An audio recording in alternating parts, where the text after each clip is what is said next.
My name is Donald Nate. I was born in Ogden, Utah, and I was born in 1924, so it makes me May the 22nd, so now I'm 85 years old as of just last week. Looking very healthy. Well, you're very diplomatic, thank you. What did you do right before the war? Before the war? Yeah. I was a student. Actually, I got out of high school and just started the University of Utah when I graduated in high school in 1920 or 1942. So that made me very ripe for World War II. And I was at the University of Utah at Salt Lake when I decided that rather than be drafted, I wanted to always fly, so I took some examinations for the aviation cadet program and passed the mental and also the physical, and was accepted then in the aviation cadet program. I reported to Pocatello, Idaho for what they called induction at the time. I went with a draft even though I had volunteered. And so I was brought into the Army Air Corps in the spring of 1943. And then from there I went down to basic training at Shepherd Air Force Base at Wichita Falls. And then after basic training, I went to the Missoula, Montana, I think that's Montana State University, for a 4-month college period where they emphasized that which we probably needed in the flying business. We took 3 hours of physics in the morning and then all the other subjects. And that was really very, very nice coming out of basic training, getting into a university where we actually had table linen on our tables. And it was very nice. Well, then you had quite a bit of training and background before you ever got into flying then. Well, that which I just mentioned, that was all. After we left Missoula, Montana, I went down to classification and pre-flight to Santa Ana, where we took various examinations and determined by a 1 through 9 coding which you preferred. You want to be a pilot, navigator, or bombardier. 9 is your top choice and 1 is your least choice. We all want to be fighter pilots, naturally.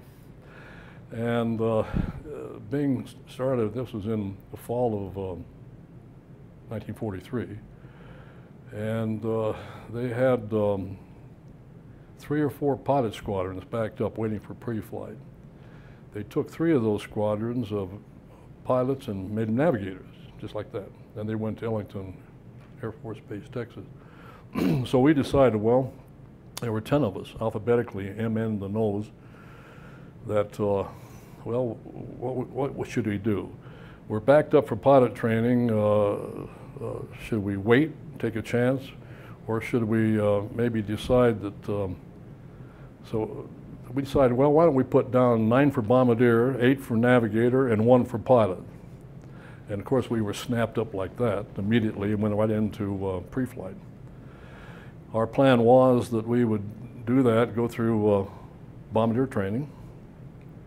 It was actually bombardier navigator training at that time, in case we were to go to a medium bombardment as well as heavy bombardment. And we went into pre-flight and as bombardiers, and our plan was, okay, we'll go and finish, graduate, be commissioned, and then do our tour, and then come back. Before we come back, we would sign up for pilot training and go through in grade, so we wouldn't have all that harassment and all the cadet business we had to go through as an aviation student. Well, everything worked out fine. I went to England. I met my crew, with B-24 crew, in Walla Walla, Washington. And one night, I was bombing, night bombing, and the target was a concentric circles, you know, regular bombing circles. And you could pick those lights up quite a ways, but before you got to that circle at night, there would be a red light in the back quite a red long. You start synchronizing on that red light because you can't see anything except some kind of light.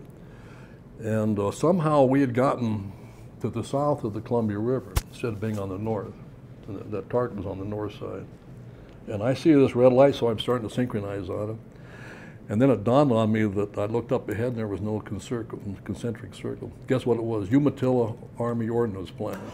And I almost put a 100-pound practice bomb right in the middle of it. Yeah, but fortunately I caught it. And that was that ugly B-24 I had to fly. Well, they used to come around. You better tell Sam Pamber that he nearly blew up his county there. Yeah, I'll have to do that. My cousin, that's, That's amazing you live there. I'll be doggone. and they used to come up and they'd buzz right down Main Street, and there was a church at the end of the street where it kind of divided. And In they'd Walla buzz right Walla? over that church tower. Uh-huh. I don't remember the church. I remember the Marcus Whitman Hotel, though, Mhm. because that's where we go down when we weren't flying. We get on down to and to party up a storm. Well, that was. Oh, yeah, that's still amazing. there. I like Walla Walla. Of course, that's my first. I was commissioned, and I got out from underneath all of the cadet restrictions, and it was a big pressure off, and you were commissioned as Second John, young little Oh, yeah. wild bunch of guys. That's amazing. Oh, good Walla Walla. I got back to Walla Walla after the war.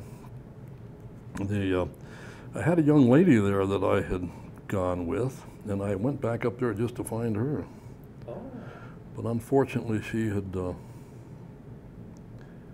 was elsewhere. I think she got married.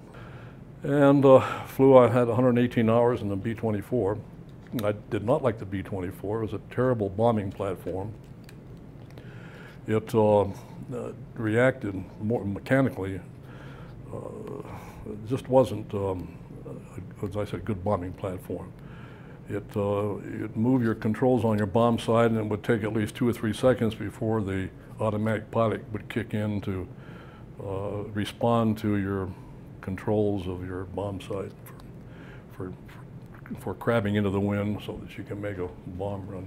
So I did not like the B-24. Terrible bombing platform, and I had heard where he'd go into enemy territory. It was called a triple threat bomber. It would bomb the German industries. It would then strafe the industries, and then it would fall on the Germans, you see. So fortunately though, when we got in, instead of going to the Pacific, as I figured we would do, we were in Hamilton, California, and they transferred us, they told us to send all of our summer uniforms home. So we figured, well, we're not going to go to the Pacific, obviously, and we ended up going to England and went to an air base that was a B-17 air base, and we transitioned into B-17s, which I was very, very happy. I'm not sure, I often felt that if I had to fly a tour over Germany in B-24s, I didn't feel that I would probably make it. B-24 didn't go as high as a 17. They'd only fly 28,000 under full bomb load. And the 17s could go to 31,000. We threw chaff out over a bomb run, and so the radar-equipped anti-aircraft guns, except for a box barrage, most of it would be down a little bit below us. And we even had to fly through it a lot of times, but the majority and the mass of it was down below us. So the B-24s would catch more than we did. And but I transitioned B-17s, and I was very happy that we did that. We have heard stories about the rivalry between the B-17 guys and the B-24 guys. I've already told you my feeling about the We know B-24. that. But we've seen these guys get together in the same place. And Oh, is that right? Sometimes it's what we call a friendly fight. Well, I already told you about my Lots of being insults. they were a triple threat bomber. It's amazing, I think, that those people that survived the B-24 raids, I think down deep are so happy that they did survive, that they would overload their mouth full of the abilities of the B-24. It would fly faster than the B-17, but That wasn't any great deal because we all carried the same bomb load, even the 24s, and that was usually 3 tons, 12 500-pounders. It'd be 10 500 general purpose bombs and 2 500-pound incendiary clusters. Well, the B-24s could carry more, but that's all they carried, as I recall. The B-24 could not climb as high as the B-17, I think I mentioned earlier. We had one B-24 that was separated from his group deep in Germany. In fact, it was over Leipzig. And the tail gunner called up and he said, again, our tail gunner that knows where he's been and not where he's going, he said, we have a B-24 that, this was before we got to the target, that is down below us about 28,000 feet. We were flying 31 that day, 31,000. And he said, he's all by himself and he's trying to mush up to us. And of course, we could not go down at that time because we are committed to bombing at that altitude. And all the information at that altitude and the airspeed and the winds and so forth and the ballistics of the bomb goes into the bomb sight. So you cannot drop down from that assigned altitude. So we asked the tail gunner to keep us apprised of how he was doing, and he went across the bomb. He was behind us, and he dropped on the target. And as we turned off the rally point, we keep, of course, getting reports about our B-24, hoping that he would make it, and he did. But inexplicably, he after we turned west. We would have gone down to protect him because he couldn't come up to us, even though we assumed, even after he dropped his bombs. But for some strange reason, he peeled off to the right, and of course, we don't know why, because I'm sure he didn't make it back. One B-21 bomber usually 80% of the chance he would not make it back by himself. The only thing I can figure out is that the heading he took off was straight for Sweden, so maybe he went into Sweden and was interned there. It's the only thing I can figure out, because he wouldn't make it back if he even made it that far, because he still had a lot of German territory to go over before he hit the Baltic Sea and on into Sweden. So. But I have a lot of friends here, well, some friends here in Denver area that we get together and have this session about which was the better ship and that sort of thing. B-24 was consolidated aircraft. They made more of those 24s in 17. It was a political thing, I think. The 17, one of the test runs that it had early in its when the Air Force was watching at Air Corps at that time, it crashed up out of Boeing, and that put a damper on a big contract for the B-17. But it was a superior ship. It could fly higher. It floated a lot easier because it had a larger wing. It was a much better bombing platform. It was a much more stable aircraft. It could take a lot more damage than a 24. And so I'm a B-17 fan, believe me. That's probably why I'm sitting here. Actually, I don't think we talked about it on camera, but which group and which squadron did you fly with? I was in the 490th Bomb Group. In fact, I'm wearing their logo here. That I attended a bomb group reunion just last September in San Diego, and they passed these out to us as part of our fee that we paid. I was with the 490th Bomb Group, the 851st Squadron, 3rd Air Division, 8th Air Force. They had 3 divisions in the 8th Air Force, 2 of which were 1st and 3rd were B-17s. The 2nd bomb division was B-24s. I flew 32 missions over Germany, and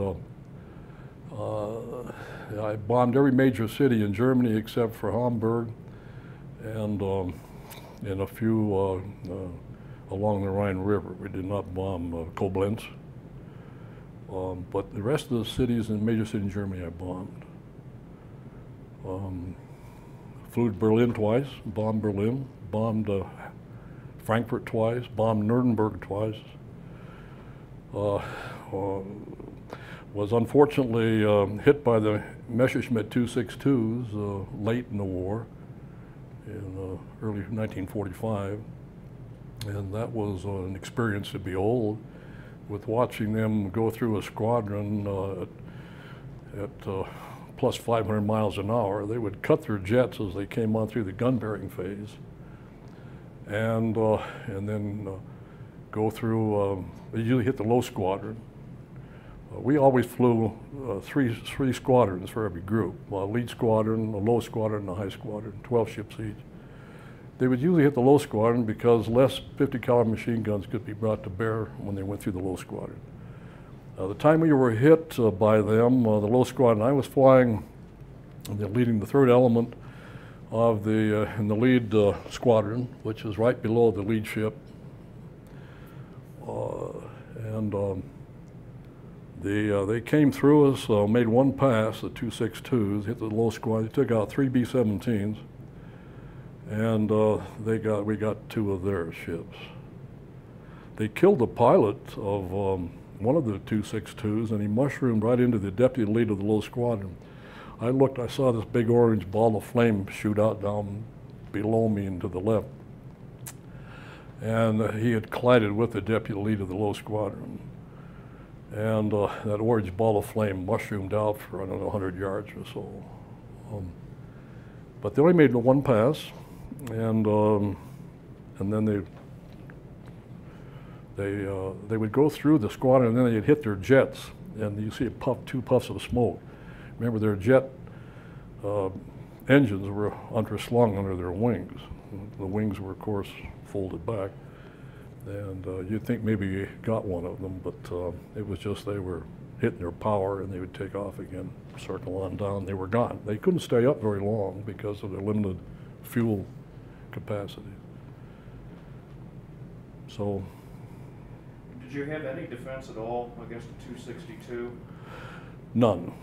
The only thing that they would do, the 51s and the P-36s, if possible, they would stay at high altitude, and they would wait to hear from the intercom, command intercom, that they were being hit by 262s, and then they would all merge on that area if they were close enough, hoping to catch them in the process of landing, because there's no way they could catch them in the air unless you were diving down from a higher altitude.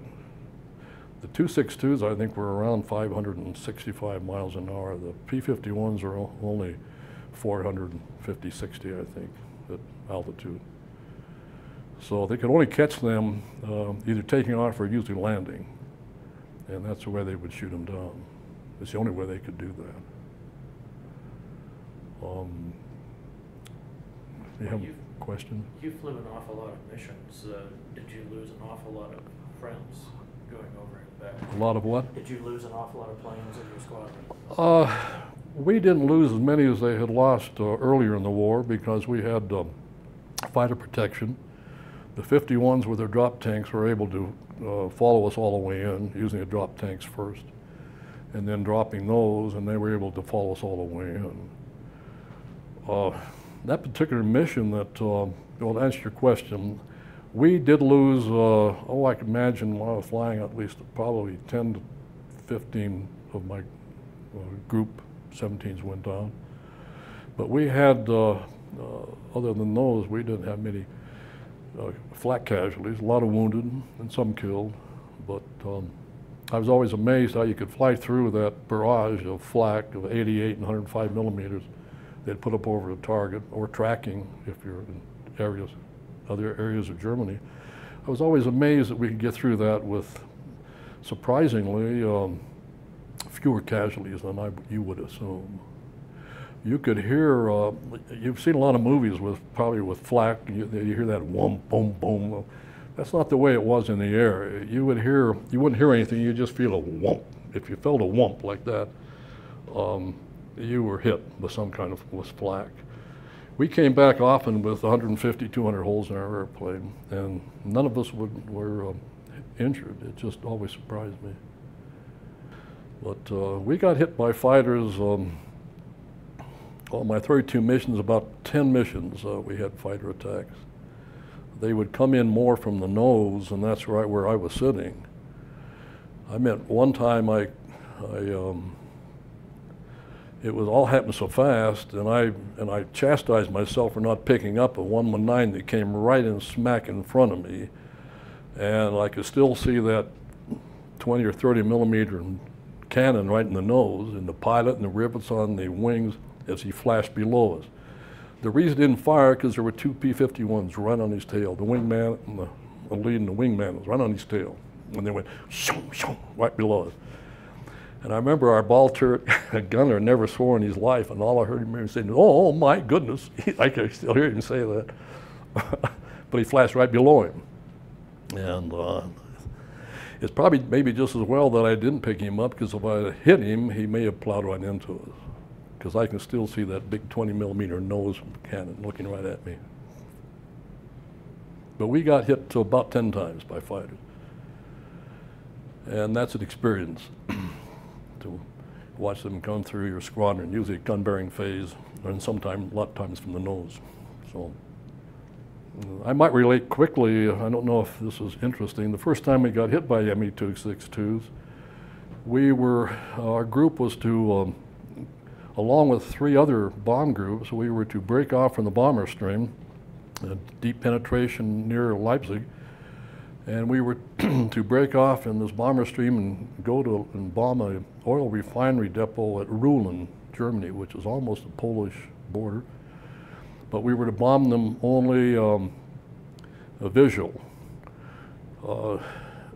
And if they were covered, we were then to break off to the south and then back west and then bomb a secondary target at Plauen, Germany, which is just north of the Czechoslovakian border, and it was an airfield. As we broke off from the main bomber stream, we lost our fighter coverage. And we were the 4th group of this 4-group task force, and which made it even more uncomfortable, because if we did run into fighters or a fighter attacked us, they would hit us first. And we had the Bloody 100th right in front of us, which had a very bad reputation for poor formation, and the Jerry's would attack any group that had a poor formation, because they could bring less 50 caliber machine guns to bear. So we weren't very happy having 100th in front of us. But we broke off in the bomber stream, and as we approached Ruhlen, it was 10/10 coverage. So per instructions, we broke off and started to our secondary target. The tail gunner, about half an hour after we left the Ruhlen area, called us and said that it appeared that we were getting about 6 to 8 P-51s back, and they were at 6 o'clock high, quite a ways out. He said, the only thing is, I can't understand, they still had the drop tanks on.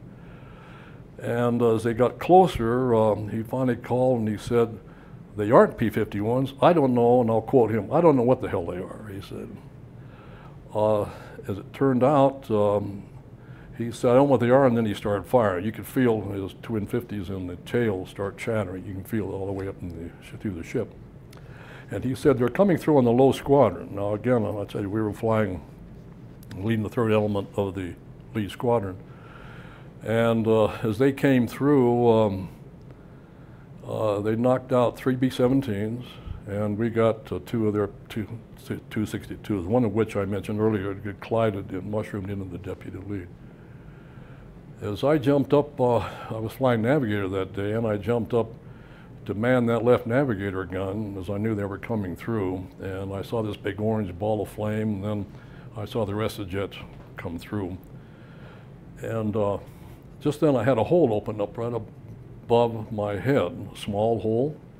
I didn't pay much attention to it. I continued to fire that 50 caliber as long as I could. And after we landed, I looked in the nose for where that piece of flak I assumed exited the other side of the nose. Well, I couldn't find any exit hole, and I thought, well, maybe the piece of flak had expended itself into somewhere in the nose, but I could not find it. Then I got a call from our engineer that said, hey, come on over here and look at number 1 prop. And we had, in each of the 3 blades, we had 2 holes that turned out they were 50 caliber friendly fire holes. And I'd gotten a round of a 50 caliber live round and fit up through those holes, and it'd come from our low squadron and right out past the nose where I was sitting. And which wasn't a very comfortable thought, but years later I was lying in bed at home and I was thinking about that, and I said, you know, to myself, what caused that hole? It was the slug that came out on those propeller blades. And that's why it had expended itself inside the nose, and I wasn't looking for a round piece of metal about a half inch in diameter, which is a 50 caliber.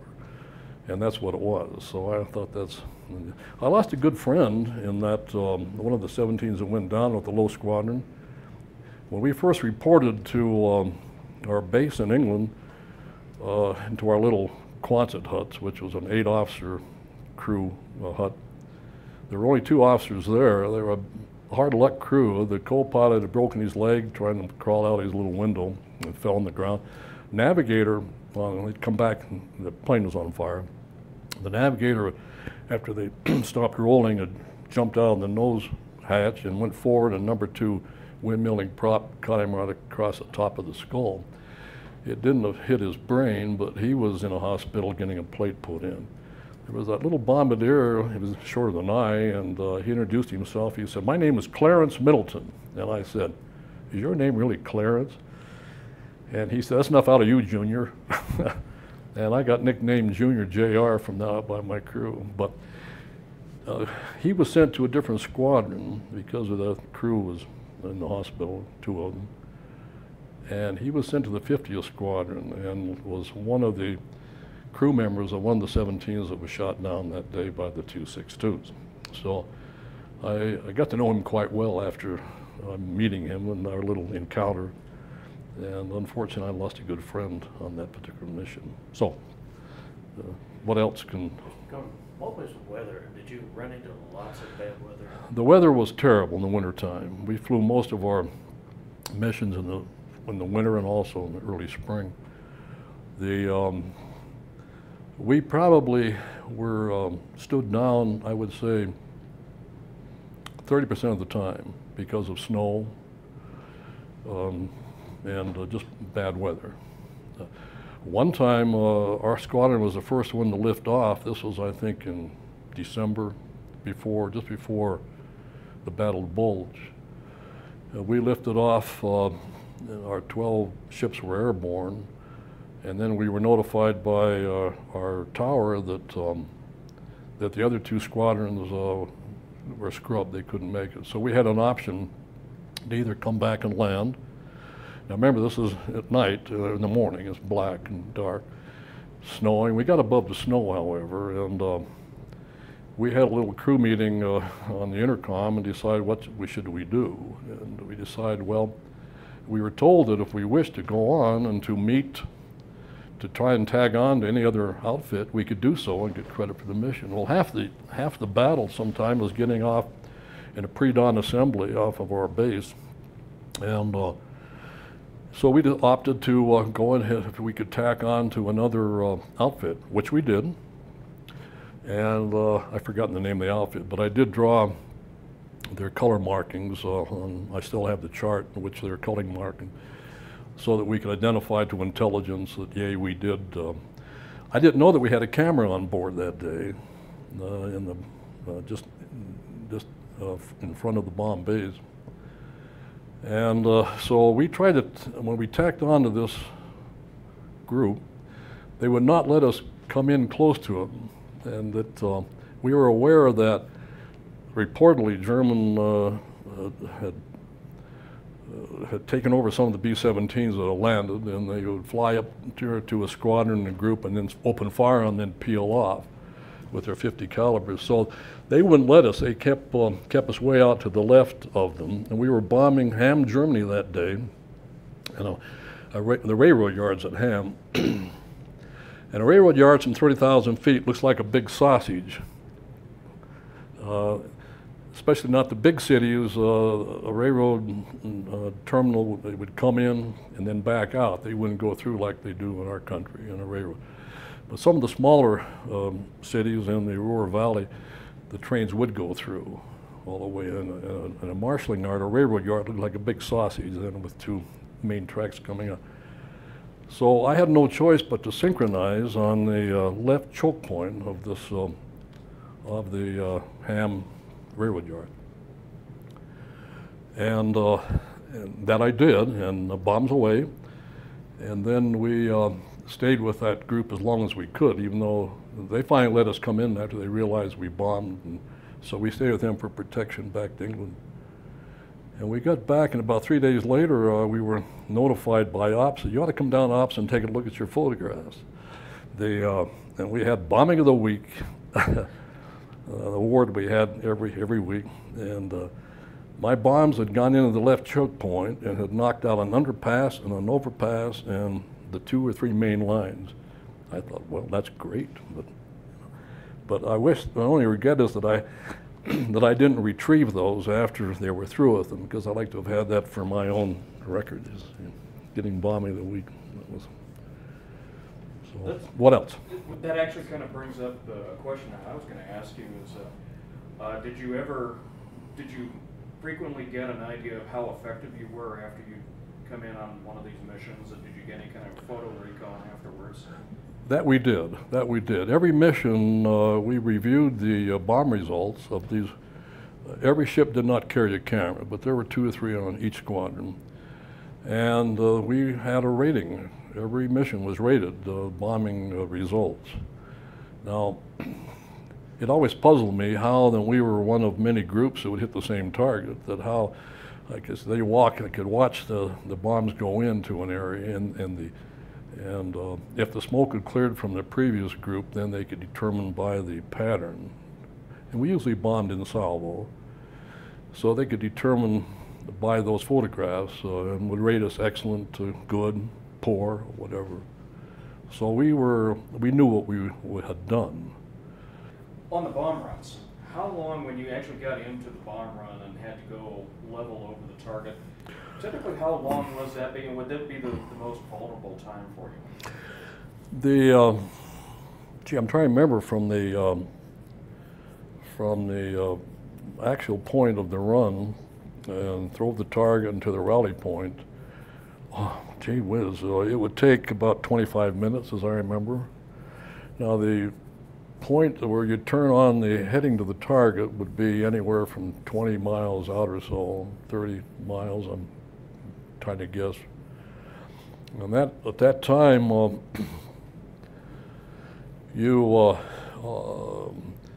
we had a procedure brought in by General LeMay that the lead ship of each squadron, the bombardier called the lead bombardier, and he would correct for course.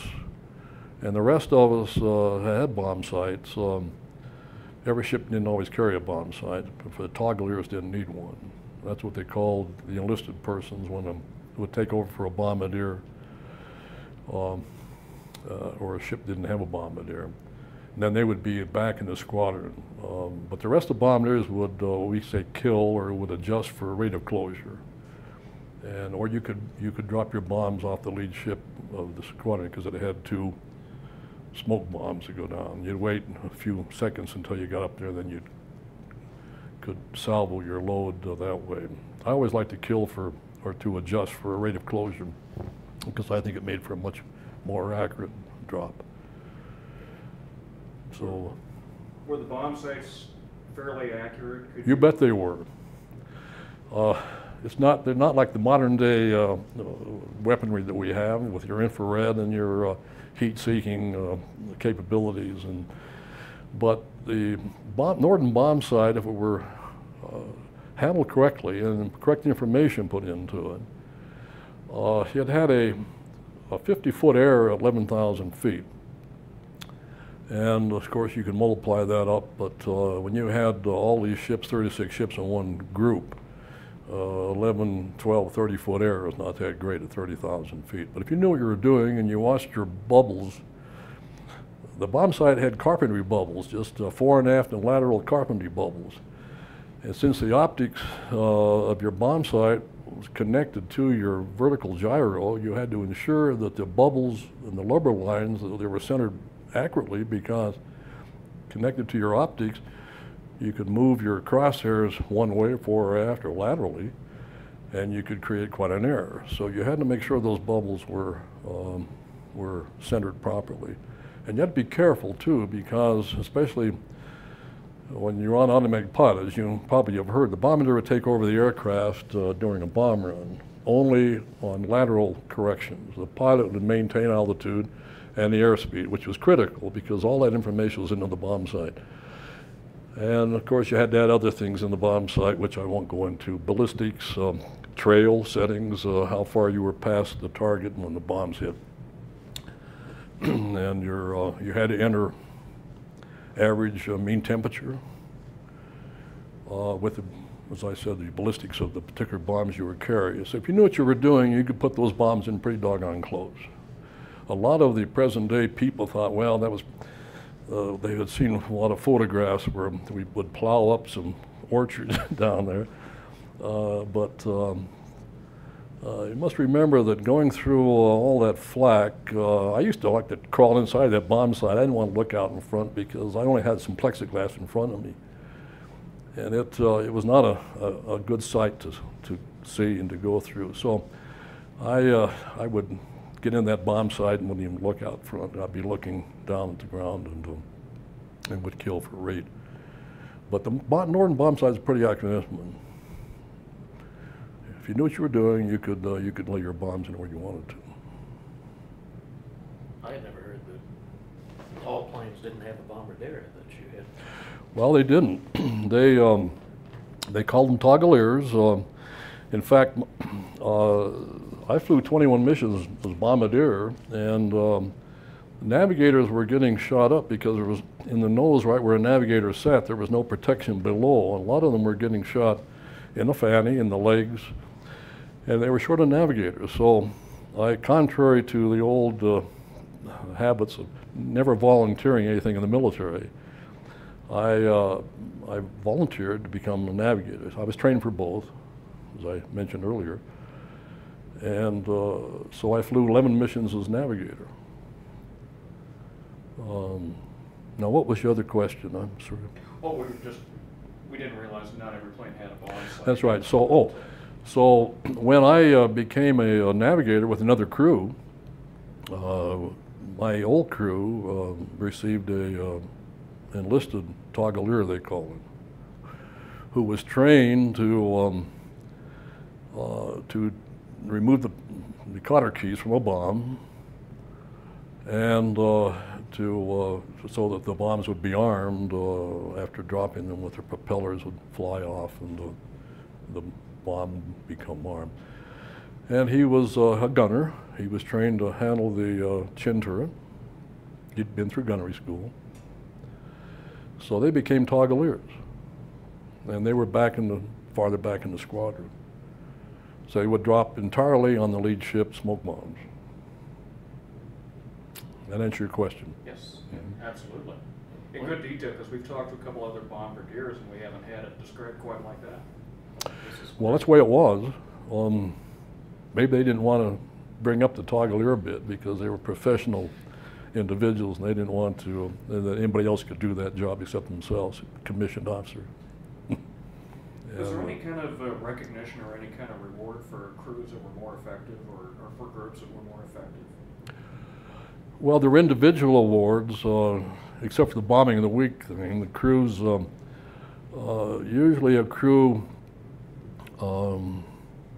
after so many missions, we always got air medals about every 6 missions. We got an air medal, and of course I had over 5 of them with 4 Oak Leaf clusters. The individual awards about the only way that the individuals were accommodated or commended for their expertise in flying. That's about all. The groups who had received the Presidential Citation for a job well done over certain targets like Schweinfurt, Mersburg, or any of the major cities. So that's about the only rewards that we received, other than our self-satisfaction of doing the job that we had to do. What do you think when you see a plane like this out here today that's still flying? Oh, I get some little melancholy. I get a little feeling down here. I really love that airplane. It's just, it brings back so many good memories. And then men, I think, are more inclined to look at the good side of any kind of combat. But I think it reveals only the good things about the 17. It really have that old warm, fuzzy feeling, you know, down with the 17. It's nice to see one that's still able to get out and fly. Yes, indeed. I've not flown a B-17 since World War II. One of these times maybe I'll get a chance to fly this out here. How have your reunions been with, how have your reunions been, getting guys back together? We've had a bomb group reunion that first started out, in fact, Denver was the first bomb group reunion we had, the 490th Bomb Group, was in Dayton, Ohio in 1973. Two of my crew members lived in Dayton, and it gave us an opportunity to go out to the Air Force Museum, and we had about 400 people to that first reunion. The second reunion was 3 years later, here in Denver, as a matter of fact. We stayed downtown at that time, the Hilton, which has changed different to the Adams Mark and now, but and we had about 350. Each year it drops, it's been dropping. We went every 3 years for the first 10 years or 9 years, and then we went every 2 years. Now we had one every year. Last year, as I mentioned earlier, we were at San Diego, and we had only about 75 there. The year before, we were in Washington, D.C. This coming September, we're going to Philadelphia, and hopefully the reunions out on the East Coast, we get more attendees because more people live back there. So hopefully we'll get a better show this September. I'm on the board of our 490th Bomb Group Association, and hopefully we can get more of our people there.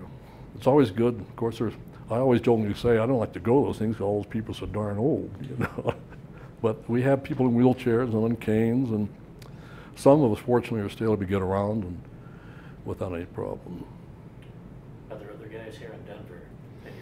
Well, I haven't checked lately, but in the book that was put together in history of our bomb group, in 1946, published, I received that book. It's not very thick, and it's not that well done, but it's a history of at least of every target that we hit for each month, and the ratings of that bombing rating. And in the back was a glossary or a address listing of everyone. There were 2 or 3 from Denver. I tried to contact all 3 of them, but I had no success. Oddly enough, today when I was had walked into the area where the tables are located for people to see all I noticed there was a model under a circular dome plexiglass was a ship called the Carolina Moon from my bomb group. Of course, I spotted immediately with the markings on that scale model, and I thought, gee, that's my bomb group. Walked over, this Carolina Moon, and that was in our squadron. That's the name of the airplane. And I've got to find out who put it together, because obviously he's here in Denver, or in the metro Denver area. There's no name on it, and it's up for sale, and I got to find out who it is so I can talk to him, actually. What was the name of your plane? Well, I don't know if I should tell you this or not. We had a sergeant that we paid £5 or $20 to paint a beautiful lady on the nose of our ship. She was in a prone position, and as often the case, she is somewhat undressed, totally in fact. And she's a very pretty lady with a lot of red hair, and I won't go through the rest of the thing, but we had to decide what we were going to name this beautiful lady on our airplane. And so we thought, well, sort of young and wild as we were, why don't we name it after what the ladies of the night charge in London? And that was £5 with breakfast. And that's what we named our airplane. And that got us through. She was never hit by flak.